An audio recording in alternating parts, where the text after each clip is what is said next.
नमस्कार बंधुरा प्रियंकास मैजिक चैनले आपनादेर सबाइके स्वागत। आज के आमी आपनादेरके मटका मलाई आइसक्रीम तैरी करे देखाबो। ताहले आसुन रेसिपिटा देखे नेওয়া যাক যে আমি কিভাবে এটা তৈরি করেছি। এখানে আমি কিছু ড্রাই ফ্রুটস নিয়ে নিয়েছি আর এই ড্রাই ফ্রুটসের মধ্যে আছে কিশমিশ, পেস্তা, আমন্ড আর কিছু কাজু। চাইলে আপনারা শুধু আমন্ড আর পেস্তা দিয়েও এটা করতে পারেন অথবা যার যার ইচ্ছা মতন ড্রাই ফ্রুটস এখানে মিশিয়ে নিতে পারেন। তো এবার এগুলোকে আমি কুচিয়ে নেব। একটা পাত্রে আমি 1 লিটার দুধ জাল হতে বসিয়ে দিয়েছি। দুধটা খুব ভালোভাবে ফুটে গেছে। এবারে গ্যাসের ফ্লেমটা লো টু মিডিয়ামে রেখে কন্টিনিউয়াস এটাকে নাড়াচাড়া করতে হবে। এই 1 লিটার দুধকে ফুটিয়ে আমি হাফ লিটার করে নেব। আর পাত্রের গায়ে যে মালাইগুলো জমবে সেগুলোকেও কিন্তু একটা স্প্যাচুলার সাহায্যে খুব ভালো করে কাচিয়ে আমি দুধের মধ্যে মিশিয়ে নিচ্ছি। এই দেখুন দুধটা কিন্তু ফুটতে ফুটতে প্রায় অর্ধেক হয়ে গেছে। এবারে আমি এখানে প্রায় 100 গ্রাম মতন চিনি মিশিয়ে দিচ্ছি। 1 লিটার দুধের জন্য আমি নিচ্ছি 100 গ্রাম চিনি। চিনিটা আপনারা আপনাদের স্বাদ অনুযায়ী বাড়িয়ে নিতে পারেন অথবা কমিয়ে নিতে পারেন। এবার চিনিটা ভালো করে দুধের মধ্যে গুলিয়ে নেব। আমি এবার এই দুধে অ্যাড করছি প্রায় 50 গ্রাম মতন মিল্ক পাউডার। মিল্ক পাউডারটাও দুধের সঙ্গে কিন্তু ভালোভাবে মিশিয়ে নিতে হবে যাতে এর মধ্যে কোনো রকম কোনো লাম্পস না থাকে। আর চিনি দেওয়ার পরে দুধটা দেখতে পাচ্ছেন আরও একটু পাতলা হয়ে গেছে। মিল্ক পাউডারটা এই কারণেই দেওয়া যাতে এটা আর একটু তাড়াতাড়ি ঘন হয়ে যায়। তো ভালো করে এটা এবারে আমি মিশিয়ে নিচ্ছি। দেখুন দুধটা কিন্তু আগের থেকে অনেকটাই ঘন হয়ে গেছে। এবারে এর মধ্যে আমি কুচানো ড্রাই ফ্রুটসগুলো দিয়ে দিলাম। এইগুলো দেওয়ার পরে আরও 3 থেকে 4 মিনিট এইভাবেই এটা নাড়াচাড়া করতে হবে। 3-4 মিনিট পরে আমি এর মধ্যে ছোটো এলাচের গুঁড়ো দিয়ে দিচ্ছি। 5টা ছোটো এলাচের দানা আমি বের করে সেটা গুঁড়ো করে রেখেছিলাম। তো সেটা দুধের সঙ্গে এবারে খুব ভালোভাবে মিশিয়ে দিচ্ছি। এবারে গ্যাসের ফ্লেমটা আমি অফ করে দিলাম আর এটাকে কন্টিনিউয়াস নাড়াচাড়া করে আমি ঠান্ডা করে নেব অথবা ফ্যানের তলায় রেখেও ঠান্ডা করে নেওয়া যেতে পারে।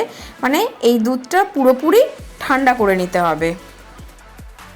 তো এখানে মালাইটা আমার পুরোপুরি ঠান্ডা করে নেওয়া হয়ে গেছে আর দেখতে পাচ্ছেন আগের থেকে এটা কতটা ঘন হয়ে গেছে। তো আইসক্রিম তৈরি করার জন্য এবারে এগুলো আমি এই চায়ের কাপে ঢেলে নেব। আমি এখানে চায়ের কাপ নিয়েছি। আপনাদের কাছে যদি মোল্ড থাকে তাহলে আপনারা অবশ্যই এটা মোল্ডে করতে পারেন। আমার কাছে মোল্ড নেই তাই আমি এরকম চায়ের কাপেই এটা তৈরি করছি। যতটা প্রয়োজন ততটা আমি এখানে এই কাপগুলোতে ঢেলে নিচ্ছি মালাই।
ঘন্টা পরে আমি ফ্রিজ থেকে আইসক্রিমগুলো বের করে নিয়েছি আর যে গ্লাসটার মধ্যে আমি মালাই জমিয়েছিলাম সেটাও বের করে নিয়েছি।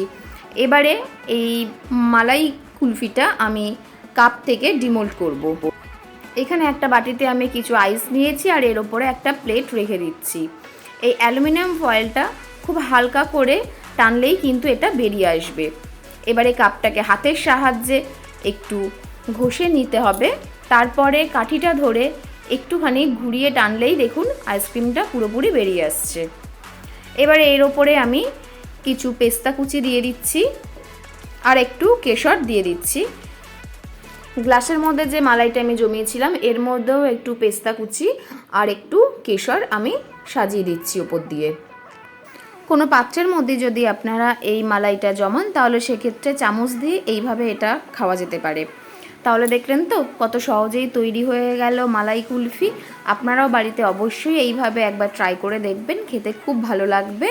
আর রেসিপিটা যদি ভালো লেগে থাকে তাহলে বরাবরের মতন একটা লাইক করবেন।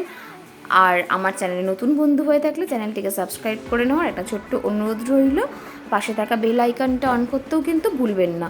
সকলে সুস্থ থাকবেন এবং ভালো থাকবেন। দেখা হবে আবার একটা নতুন রেসিপি নিয়ে।